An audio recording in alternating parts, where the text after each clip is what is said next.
All right, the hot mix is finally getting its spotlight on my channel. It's become a little bit of a meme on my channel because as of recording this, it's late August, and I actually made this video in February and then just never stitched the footage together or did anything with the upload. And I'm kind of glad that I waited because yeah, I've aged. Hey, you know what? I'm actually going to leave that take in there. I just said aged and I'm older now at the exact same time. So I'm aged and I've learned a little bit more about this weapon and how it performs, and I'm a little bit more qualified to bring it to you guys, not to mention it's actually finally coming back to the game. So instead of a random post 6 months ago, we're releasing this on time with it coming back to the shop. Now, is the hot mix any good? I'm sure that's what plenty of you are more concerned about, and honestly, yes, it has the damage. It definitely hits hard. It's a very powerful weapon, but it does shoot sound bubbles that you have to lead, and their projectile speed is slow, and it makes it very, very annoying to use. This thing is absolutely incredible for crowd clearing, but useless against shielders.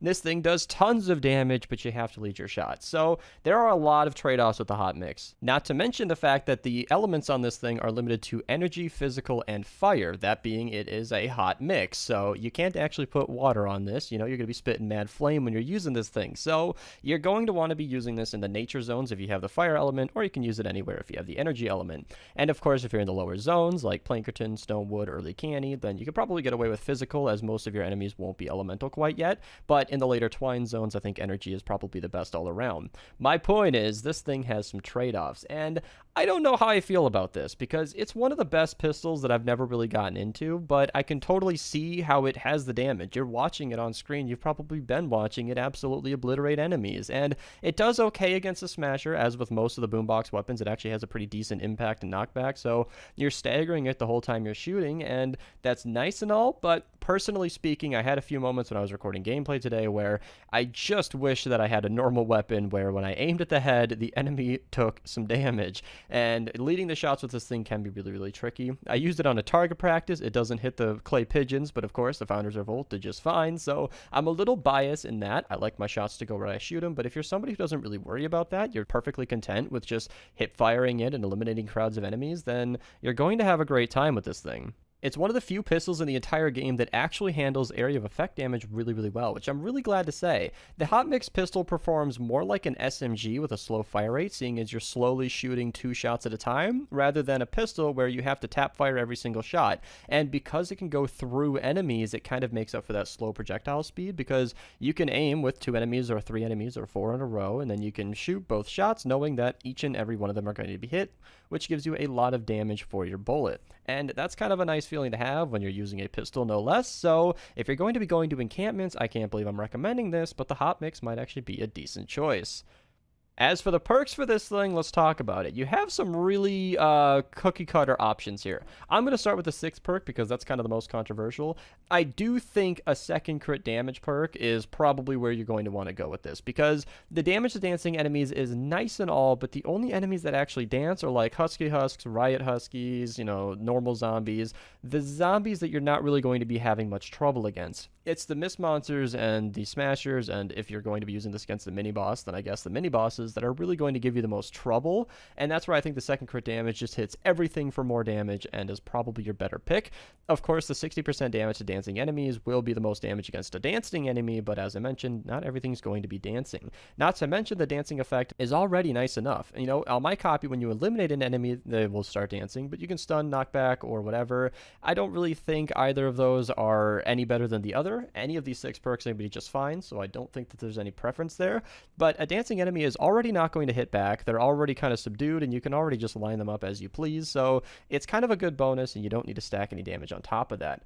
As for the other perks, well, a crit build is pretty much fine because I don't think you actually need a reload perk on this. It's already got a 1.4 reload speed with a 30 mag size. Now, you are firing 2 projectiles at a time, which means you're only essentially firing 15 times, but the fire rate is so slow that you're not actually going to be burning through your mag size very fast. In fact, many times in this gameplay, I actually stopped waiting for it to reload itself, not realizing that I still had shots in my magazine. So it goes to show that this thing will last for a long time, and you'll reload very quickly, so you can go all damage on this thing. So crit rating rating, double crit damage. You can put the damage perk on there. You'll be solid. As for the second crit rating perk, I've alluded to this in recent videos on my channel especially, but I'll go over the fact that you don't want to go a second crit rating on this. There's a thing called diminishing returns. This second crit rating will add so much less crit chance to your weapon that you're going to be better off just going a regular damage perk there. It's just a math thing. I'm not going to get into it too far, but you don't want 2 crit rating on this. It's just not worth it. Now, because we are using double crit damage on this might be actually a good contender for a totally rockin' out loadout.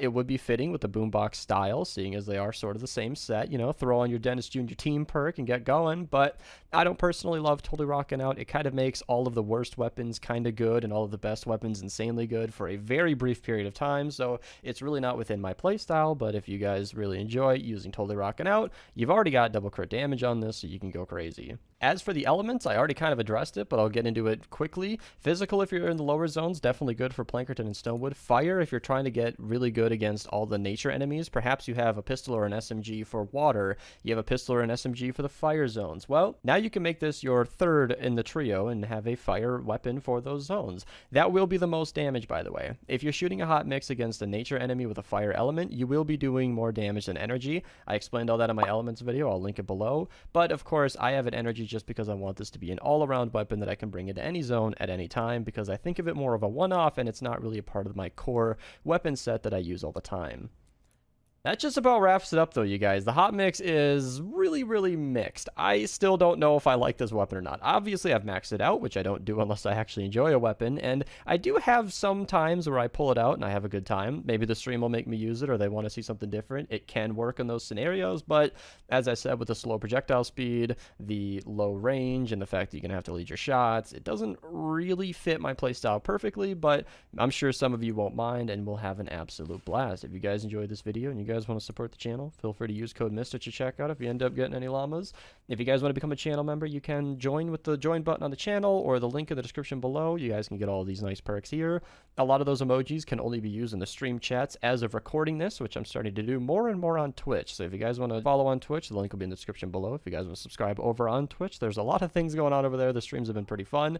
Hope you guys enjoyed. Thank you guys so much for watching, and have a nice day. I should also add that all my Boombox weapons will be linked in the description of this video. I'll try to keep that list updated, although this should be my very last Boombox weapon, so this should be the last name on that list, and all of them should be linked below in each of the videos where I cover the Boombox weapons. So any of these weapons that you start with, you can see the entire set in the descriptions of each video, so you guys can check them all out. A scarecrow won a Nobel Prize for being outstanding in his field. 2 guys walk into a bar, the third one ducks. A horse walks into a bar and the bartender asks, "Why the long face?" A champion limbo player walks into a bar, gets disqualified. Is that 8 minutes yet?